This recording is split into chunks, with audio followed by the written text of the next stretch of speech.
দুই দিনের এই দুনিয়াতে সবাই শুধু নিজের জন্য সব কিছু করতেছি, নিজের লক্ষ্য পূরণ করার জন্য ব্যস্ত, নিজের স্বপ্ন পূরণ করার জন্য ব্যস্ত। কিন্তু যিনি আমাকে আপনাকে সৃষ্টি করেছেন তাকে কতদিন স্মরণ করলাম, তার পেছনে কতটুকু সময় ব্যয় করলাম। সত্যি কথা বলতে কি ভাই, আমরা যদি বাজার করতে যাই, আমরা বাজার থেকে যদি ভালো কিছু আনি তাহলে অবশ্যই আমাদের পরিবার ভালো কিছু রান্না করে খাওয়াবে আমাদেরকে।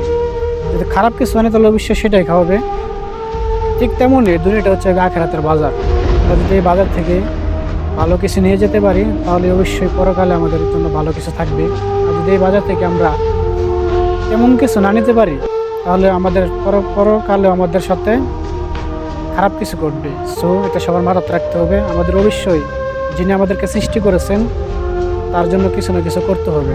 আমরা সবাই মিলে অবশ্যই আল্লাহ তাআলার হুকুম মেনে, আল্লাহ তাআলার যে বিধিবিধান আছে অবশ্যই এগুলো মেনে কাজ করব, মেনে চলার চেষ্টা করব।